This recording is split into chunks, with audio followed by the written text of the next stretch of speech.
And let's see.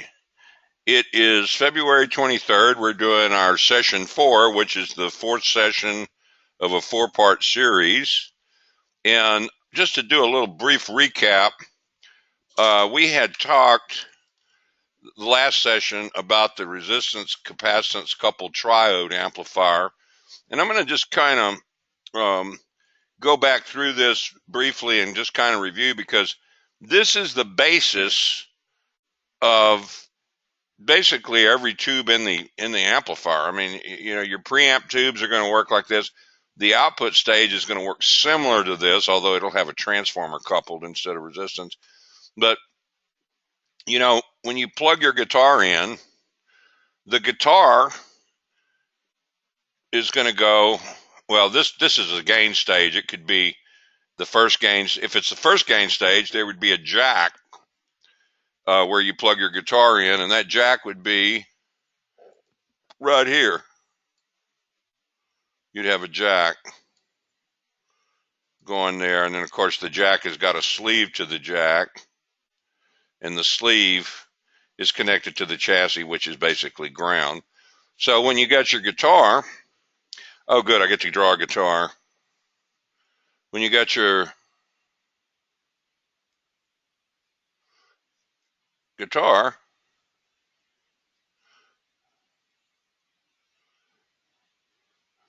plugged in, their pickups are plugged into here, and then the shielding on this wire, that shielding is going to here. So, and then you've got this going to a pickup, which is basically a coil of wire. And when the string vibrates, you have electricity that goes through this one resistor. And that is the only resistor that your guitar signal goes through in the entire amp. Everything else after that is just modulated power supply. And so what happens is when the signal goes through this resistor, as the string vibrates up and down, it's going to make a positive voltage, a negative voltage, a positive voltage, a negative voltage, a positive voltage, a negative voltage, at the same frequency that the string is vibrating. And since the top of that resistor is connected to this grid is going to be going the same thing. It's going to either be positive or negative, positive, negative, positive, negative, the same frequency as the guitar string. Well, when this is more positive, current flows. Let me get a different color ink here to make this easier to see. Choose pen color. Let's do red. When this is more positive, then current flows, more current flows like this. When it becomes more negative, the current still flows, but it doesn't flow as much. It's like you've got less gallons flowing than you did before, or less amps, less amperage. Actually, it's milliamps, but it's a lesser volume of electrons when this thing goes negative. See, it's negative here. Then when it goes more positive, then you have more current flowing. Then when it goes more negative, you got less current flowing. So it's basically, it's pulsating current. See here, DC. DC, it's all going the same direction, but it's pulsating, because sometimes more flows, sometimes less flows. Well, when it's flowing through this resistor here. And one of the qualities of a resistor is that when you push current through a resistor, there is it's called an ER drop. An ER drop, which is basically a voltage drop. ER drop is voltage across the resistor. You know, E is usually the symbol for voltage in electronics, and R would be the symbol for resistor. So it's an ER drop. So in other words, if you've got 1 milliamp, which is 0.001 amps, and it's flowing through this 100K resistor here, because it's usually 100K for this plate resistor here. When you do the math, the Ohm's law math, you're going to get a 100-volt drop across this resistor. So that means if it's 300 volts here on the supply, and then you've got a 100-volt drop here, well, that means you're only going to have 200 volts on your plate over here. 200 right here. For some reason, I'm not getting my pin. There it is, right there. It'd be 200 right here. But see, as this grid goes up and down from positive to negative, by the way, no current is flowing through this grid. You don't have any current going into the grid or out of the grid. There's no current. All the grid is just a charge. It's just either charged positively or negatively, positive or negatively. And when it's positive, you have more current flowing than this 0.001. Let's say you have 0.0015 flowing. Well, if you got 0.0015 flowing and you run that much current through a 100K resistor, you're going to have a 150 volt drop across this resistor. And since you started off with 300 volts and you got a 150 volt drop, that's going to make this plate voltage go down to 150 volts. But then let's say that the string on the guitar vibrates the other way, and now it's going negative, and this is cutting this off some. And now instead of having a milliamp, you've got a half a milliamp, which now you've got 0.0005 amps of current, which is basically 0.5 milliamps. And then when you do the math, the 0.5 milliamps going through a 100K resistor, you're going to have a 50 volt drop. Since you started off with 300 volts, you got a 50 volt drop. Now all of a sudden there's 250 volts on this plate. So you can see what's happening. The plate's going up and down. It's going up and down. It's going from maybe 150 volts to 250 volts, with 200 being kind of in the middle. And when this goes up and down, it's connected to this capacitor. And the plate of this capacitor is going up and down at the same time this plate's going up and down, because they're connected together. See? And what happens, opposites attract. Negative is attracted to positive, and negative is repulsed from negative. So what happens is, since this other side of this capacitor, by the way, a capacitor is two conductors separated by a non-conductor. So there's no way that current can flow through this capacitor, because it's got an insulator in between these two conductors. However, this conductor here is connected to some sort of load. Now, I've got this represented as an R4 resistor. It could be anything. It could be a volume pot. It could be a tone stack. It could be a reverb send. It's something. It could be the grid of another tube. It could be this resistor of another tube. You could have this go, like, say, to a grid, and have a cathode circuit just like this, and have it go through another tube. But it's some kind of load. And what happens is, when this is real positive, let's say 250 volts here, then these negative electrons are going to try to get to it, because they're attracted to positive. They're going to come up through this load, come over here, but then when they get to this plate, they can't get past the plate, because there's a non-conductor there. But they can try, so they'll try and they'll get over here. And then when this voltage swings back the other way, let's say it swings to 150. Well, if it was 250 before and now it's 150, this capacitor is seeing a 100 volts more negative than what it was before.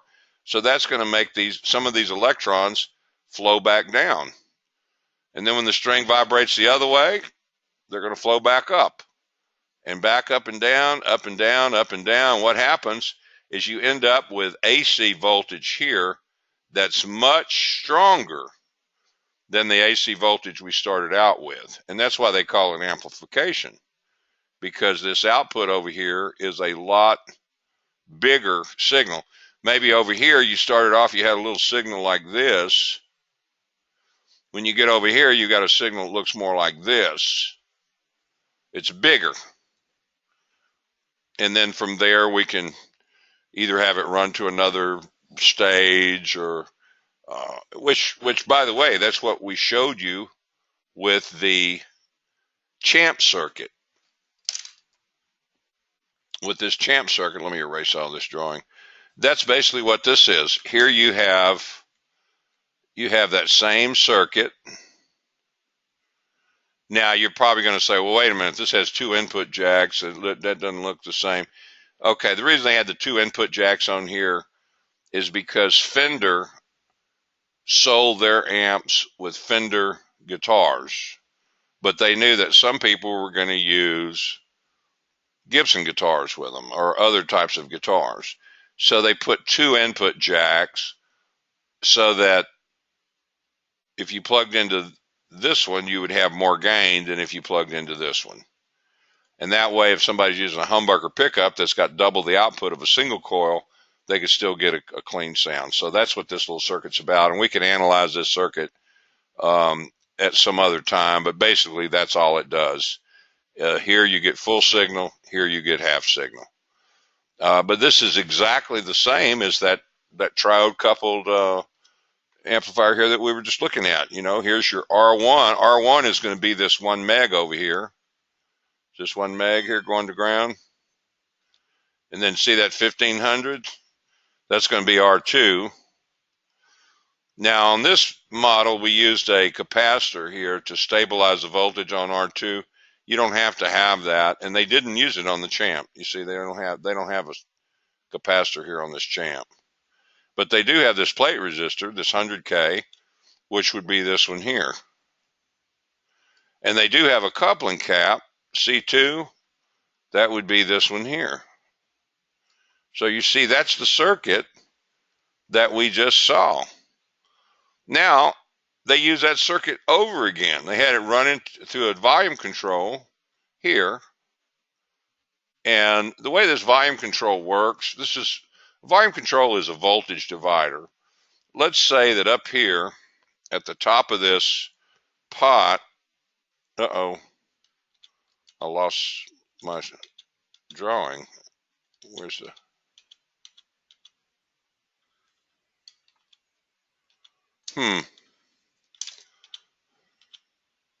Okay, there's the drawing right there. I keep losing it.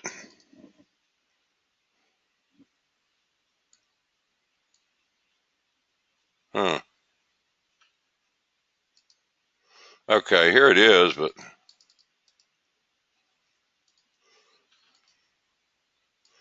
okay. On this, we showed you how this part here is exactly the same, basically, as that resistance capacitive coupled triode section. Okay, now we got a volume pot. The way this volume pot works is, let's say that right here, coming out of here, you're going to have, let's just say, 10 volts AC. It's AC because it's going back and forth, but let's say it's 10 volts AC. And you're having that at the top. We're at the bottom, you've got 0 volts AC because it's grounded. It doesn't have anything. Well, wherever this wiper is, it's going to go from 0 to 10 volts. So if you had it in the middle, you'd get 5 volts.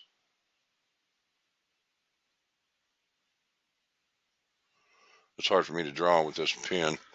You did 5 volts. If you moved it all the way to the top, you'd get 10. If you moved it 3/4 of the way, you get 7.5 volts.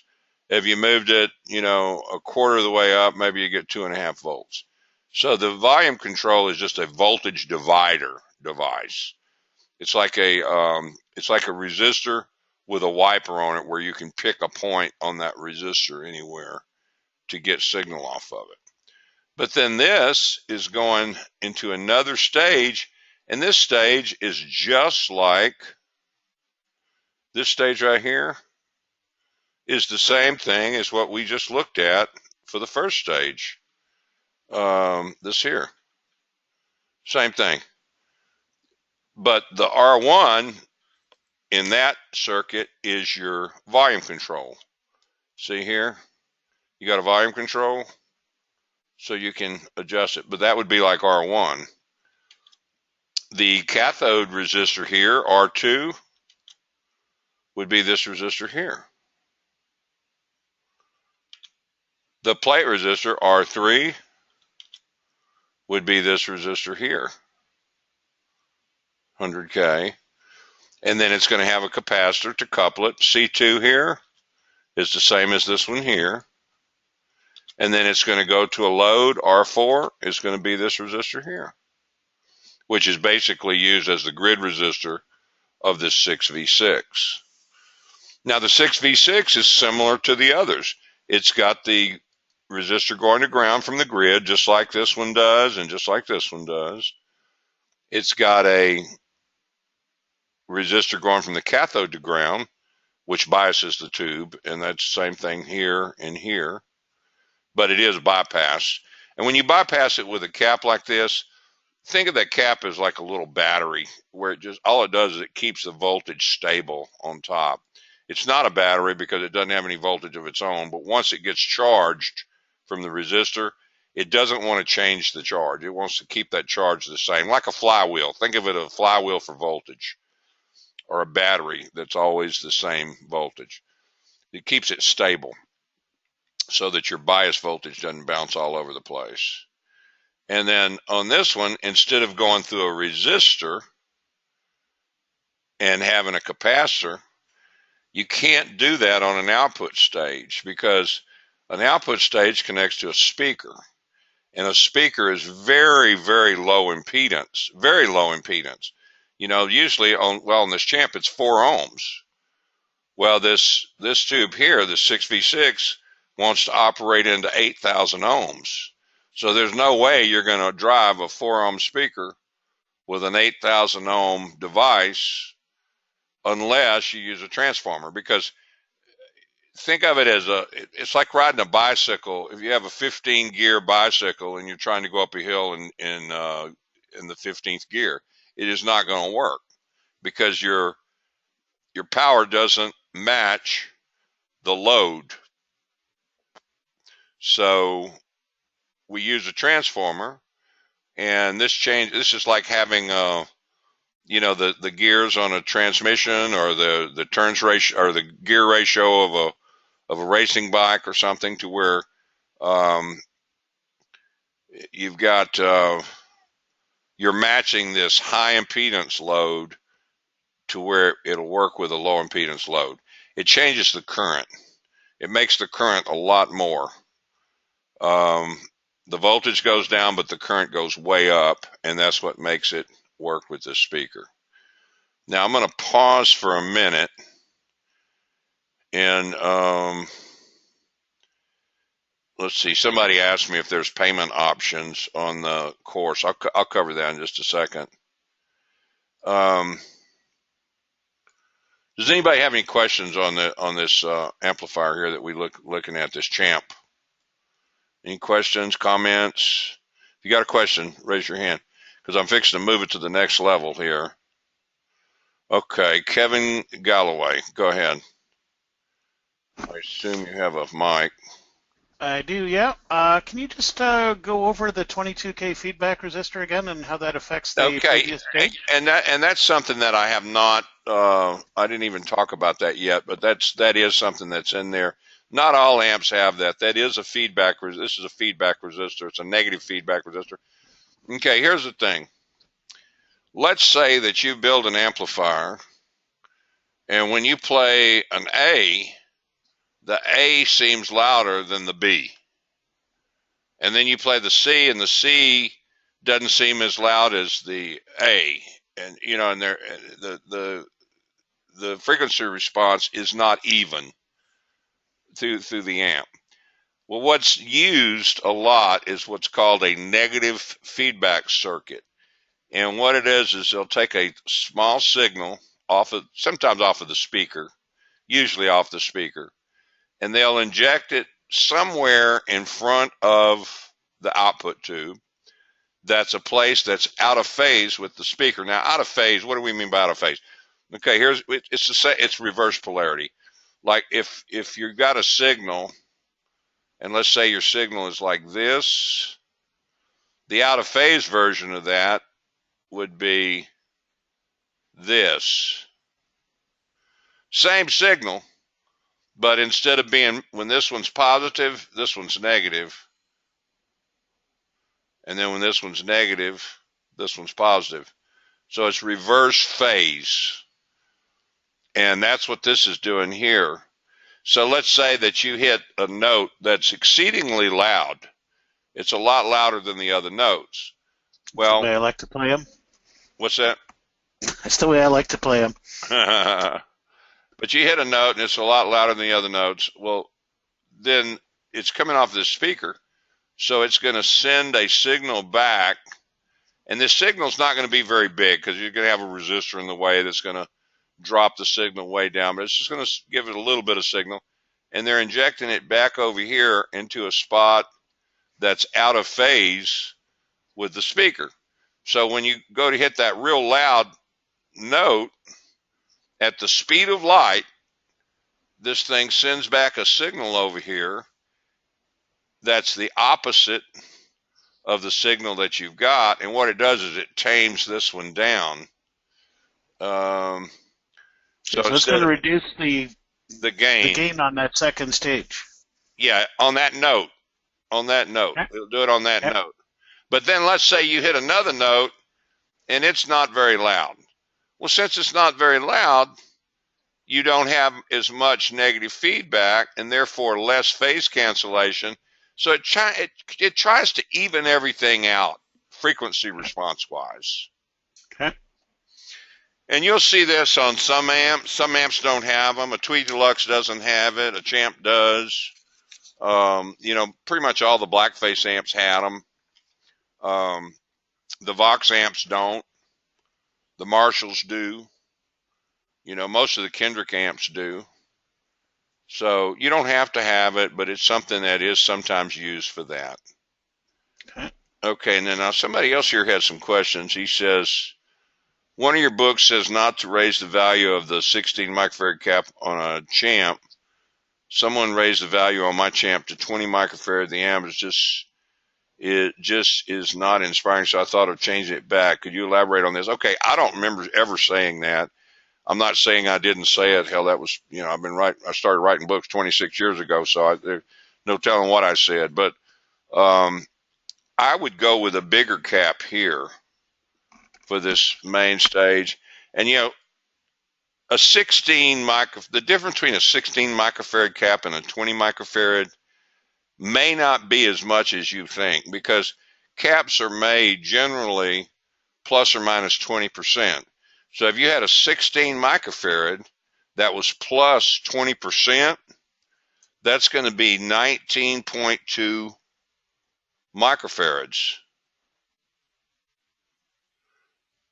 On the other hand, if you had a 20 microfarad here and it was down 20%, you would have 16 microfarads. So it's possible that you could have a 20 microfarad cap in there instead of a 16 and have less capacitance than if you would have used the 16, depending on the particular cap. So I don't think that's critical, going 16 or 20, because it's not enough difference to make a difference. But I would use a much bigger cap right here, and I'll tell you why. This cap is to take the hum out of your power supply. Technically it's called DC ripple, because what happens is when you have AC, let's say you plug this over here into a 120 volt AC circuit, okay, 60 hertz. It's going to do this 60 times per second. It's plus, minus, plus, minus, plus, minus, plus, minus. Do that 60 times per second. When you run it through this rectifier, what it's doing is it's taking this part of the wave here, this bottom part right here, and it's flipping it up to the other side, so that you still end up, with, let me get this going here. Heck, I got the wrong tool. Okay, here we go. What happens is when you rectify this 120 volt 60 hertz, it ends up on this side looking like this.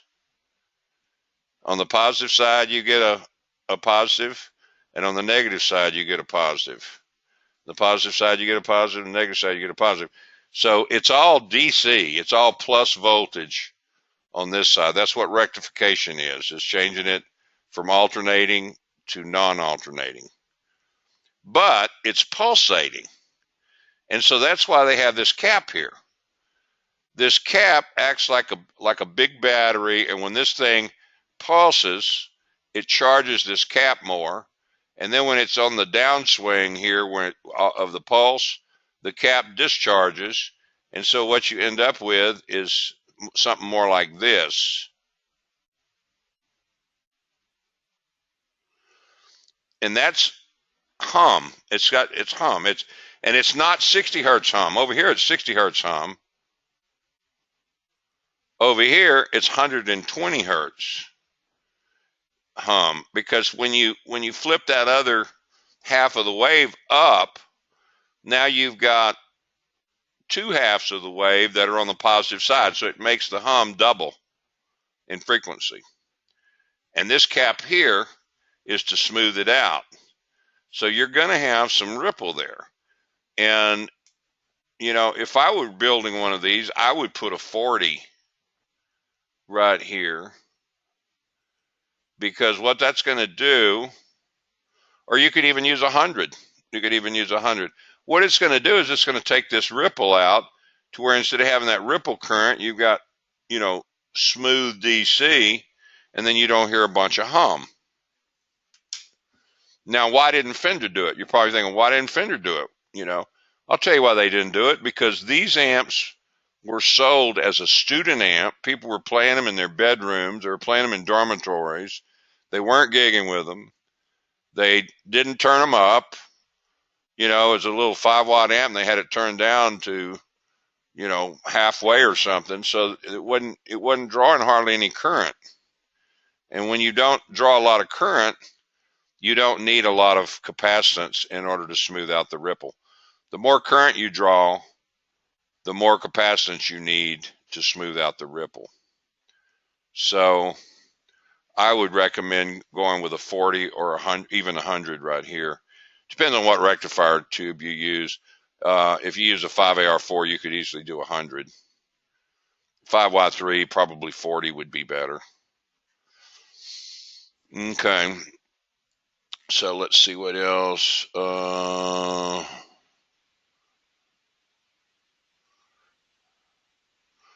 Okay, now that's different, by the way, than raising these caps. You don't want to raise these caps. Why don't you want to raise this one? Well, here's why. This cap over here is feeding a tube that's transformer coupled. So it's okay to raise that one. This one here is not. It is feeding tubes that are resistance capacitive coupled. And if you think of it for a moment, your capacitor here that's going from here to ground, it's basically, I don't know how I could draw this. Think of it as being in parallel with this circuit here. This one here, you got capacitor, resistor. Here you got resistor, capacitor. So it's like having this. It's like having capacitor, resistor. That's this capacitor and this resistor.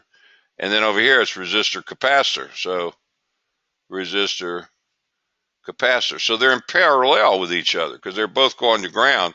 So if you increase this one, you're going to have less bottom end. That's this one here. If you increase that one, because it's competing with this circuit here, it's in parallel with that circuit, and it's competing with that circuit to take AC out of this power supply, and part of the AC that's coming through here is going to be your AC signal from your guitar string. So I would not change this. Now, if you didn't have an 8 and you used a 10, that's okay, because an 8 that's 20% high is going to be 9.6, and a 10 that's 20% low is going to be an 8. So yeah, you could use a 10. That's not a problem. But as far as changing this to a 40 or something like that, no, you don't want to do that. You're going to lose all your bottom end. Okay. Do we have any other questions? Jonathan, you got your hand up. Yeah, just regarding that capacitor you were talking about.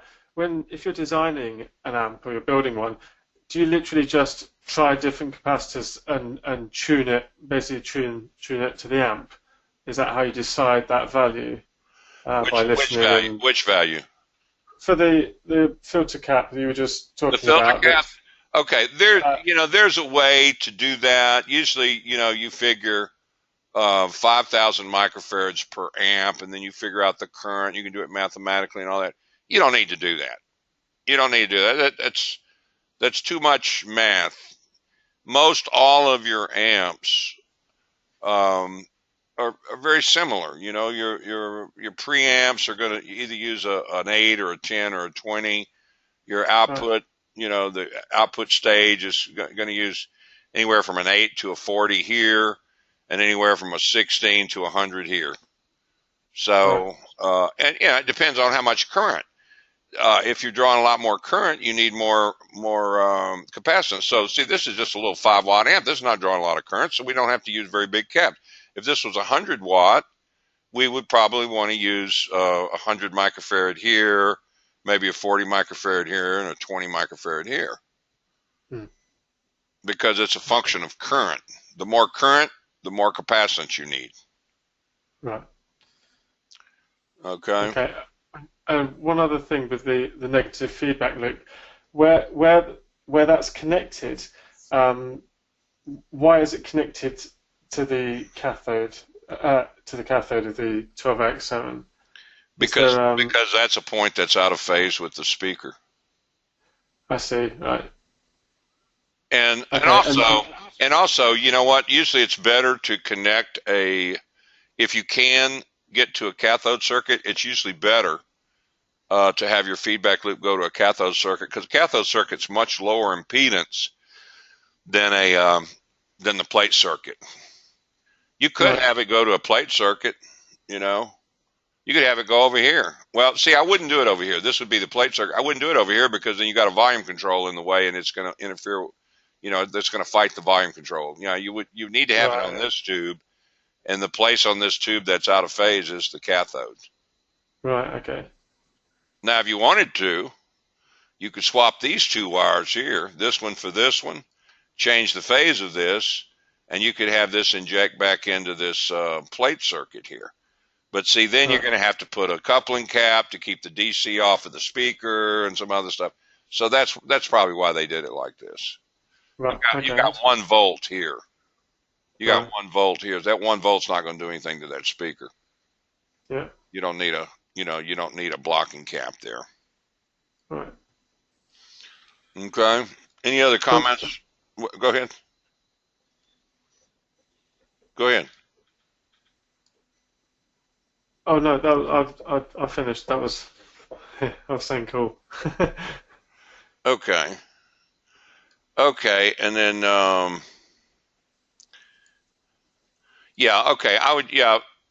Alessandro made a comment about, should I recommend? Am I recommending a 40 microfarad? Yes, I would definitely recommend a 40 microfarad for this one here, because the worst thing it's going to do is just take away some of the ripple. And I like having big caps for the main. This is called the main, by the way. It's called the main because it's the first cap that the rectifier sees, and that's the one that's your main cap. It's always bigger because you're going to want to filter out that ripple. And by having a big main filter, it stores a lot of energy too. So if you goose this amp, and let's say you jam it real hard, and this output tube needs a lot of current. Well, if you have a big cap here, it's going to get the current it needs to be responsive. If your cap's too small, it's going to, this is a technical term, fart out. Okay. It'll fart out. All right. Now, I had some other stuff planned for tonight, and we basically have run out of time. I was going to, maybe I'll just do this real briefly. I was going to show you another circuit here. Oh, heck.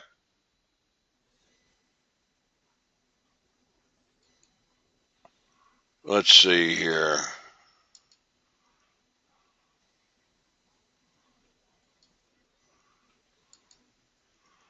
I've lost something here on my screen. I don't know what.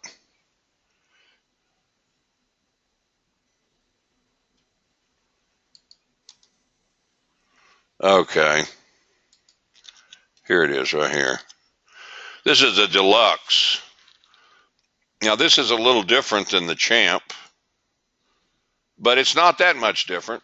You look at here, it's got a power supply, just like the Champ. It's got a rectifier, just like the Champ. Now, on this one, they're using a 16 and then another 16 for the screen. They're using a 16 for this front end. But see, this 16 is handling 1, 2, 3, 4 triodes. So it's got twice as much current coming through here as what the Champ had, because the Champ was only using 2 triodes. See? And it's like I was telling you, the cap is a function of current. If you're using more current, you need more filtering. And this is using twice the current because it's got 2 tubes instead of 1. Just to avoid the confusion, these are twin triodes, 12AYs, 12AXs. They're all twin. They got 2 tubes in one. So this is actually 4 triodes here, even though it's just 2 tubes. Whereas the Champ was 2 triodes, but it was 1 tube. And you see the front end of this is the same. You've got your grid, going to this 1 meg here. That's your full gain input there. And then you've got your cathode resistor here. Now they're sharing a cathode resistor, which is fine to do. You would normally have the cathode resistor be half the value, because if you've got twice the current going through it, it would need to be half the value in order to draw the same amount of voltage. So that's why this is smaller. A standard value is 820. They don't have a 750 as a standard value, so they're using an 820. Here's your plate resistors, just like the other. You got your coupling caps, just like the other. Here's your load resistance, just like the other. But on this one, they have a little tone stack. And it's a compound tone stack, compound roll-off tone stack from this top channel here. It's a compound from this channel. But from the bottom channel, it's a simple roll-off. Because the way it works is when highs come through here, if this wiper is pointed more towards that 0.005, it's going to short some of those highs to ground, and it's going to take some top end off. And then when you turn the tone control the other way, the top end can't get through that 1 meg very easily, so it can't go to ground very easily, and therefore you're going to have more highs on this channel. The way it works on the other channel is when you turn the wiper up towards this 0.0005, it bypasses highs around this volume pot, just like a bright cap would. It bypasses highs around it, and therefore it doesn't attenuate the highs, so you have more high end, which gives you a more trebly type of sound. And then if you put the wiper over to the 0.005, some of the highs that are at this point right here are going to bleed off to ground, and you're going to lose some highs, and therefore it's going to sound darker. So that's the way that tone stack works. And then it's just going into another gain stage, just like these other gain stages.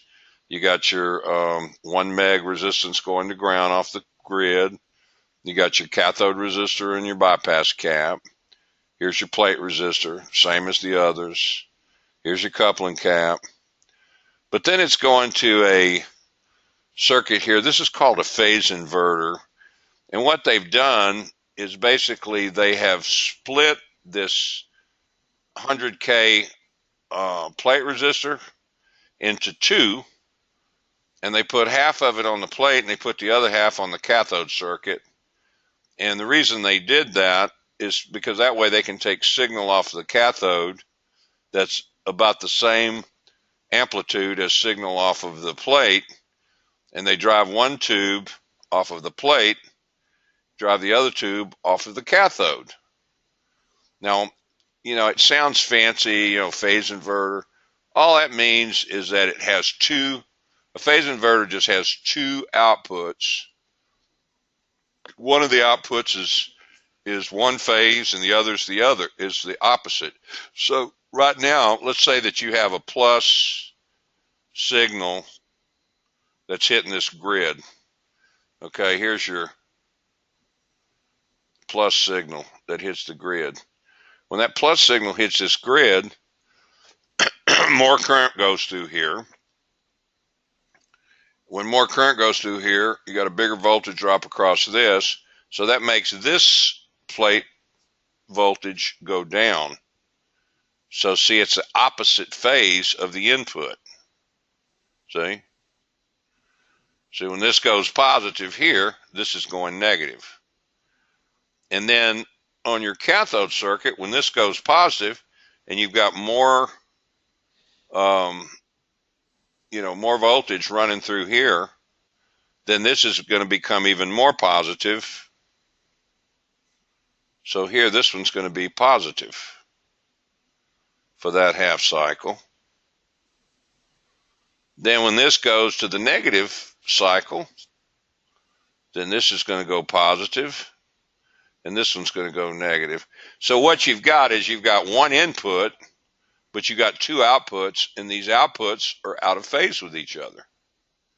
And one of them's feeding this tube, one of them's feeding this tube, and this is called, by the way, it's called a push-pull transformer, or push-pull output stage. And in order to do that, you got to have a push-pull output transformer. This push-pull output transformer, what makes it a push-pull output transformer is it has a primary that goes from here to here, that's center tapped, and the center tap goes to the voltage. So when you get one signal that's in phase, let's say going through the top of the transformer, and the other one coming from the bottom that's out of phase, since this one's coming from the bottom and the other's coming from the top, they'll reinvert back over on top of each other, and they'll both come out of here the same phase on top of each other, because it inverts the phase. When you think of if you had a coil of wire and you were on top of it and you were looking down, the coil would look one way. It might look clockwise, but when you're on the bottom looking up, it would look counterclockwise. Well, that's the way this transformer, the way these tubes see this transformer, because one signal's coming in from the top and the other's coming in from the bottom. They're meeting in the middle, but they're out of phase, so this inverts back over to where you have a single phase, and that's why it's called a push-pull. All right. I'll take a couple more questions here. Is the feedback loop not needed with push-pull? It's not needed anytime. It doesn't have to be, you don't have to have a feedback loop, and you could put a feedback loop on this one if you wanted to. It's just a matter of design preference if you want a feedback loop or not. It doesn't have anything to do with whether it's push-pull or not.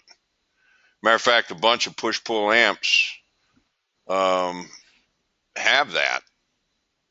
All the blackface amps are push-pull. The Super Reverb, the Bandmaster, Twin, all of those have a feedback loop.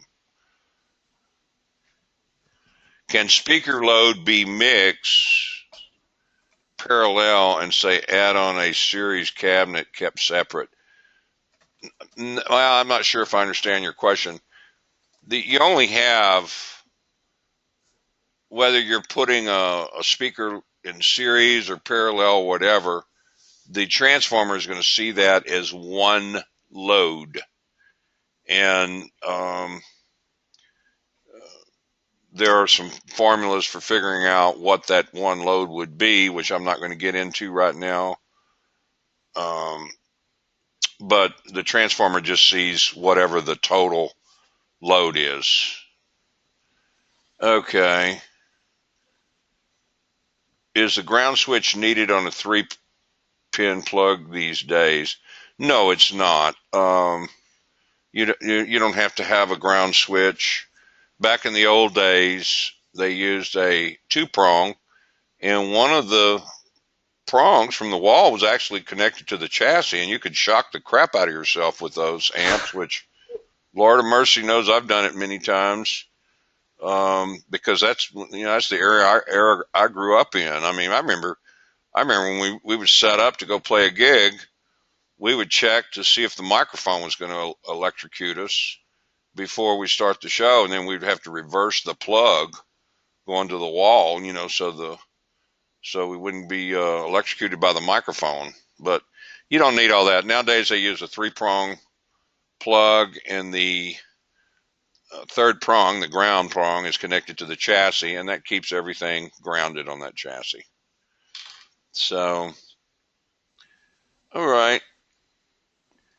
Anybody else got any comments or questions? I think we're about done for tonight. I appreciate everybody participating in this. Robin's got his hand up. Go ahead, Robin. And Gerald, so all of these questions that we're asking, the circuit analysis that was done tonight, all that stuff is covered in your course. Of course. And along with a lot of questions that people were probably thinking and not asking about, like, when do you put a bypass cap, and if you put a bypass cap, what it does, those sorts of things, and how to, tone shape and all that sort of thing. But those are the things those are the holes I was talking about earlier that get explained going through that course. Yeah, well, yeah, when we do the course, we can be very, very complete, and we can, have homework that addresses that stuff so that the people can where it really sinks in. But, I'm trying to cram everything into, 4 1-hour sessions, and there's just only so much we can do. I'm just having to cover the basics, kind of. And because we didn't talk about reverb circuits, we didn't talk about vibrato circuits. I mean, there's a whole bunch of other stuff to talk about. We didn't talk about Class A or Class AB. So, and that's where the course has all that in there. Matter of fact, what I'll do is I'll send everybody, I'm going to send everybody a free lesson on the course. I'll send everybody lesson 1, and that way they can have it and look it over. And I'll also put in a list of all the stuff that's covered in the course. I'll send everybody else a little blast email tomorrow, and we'll just go with that.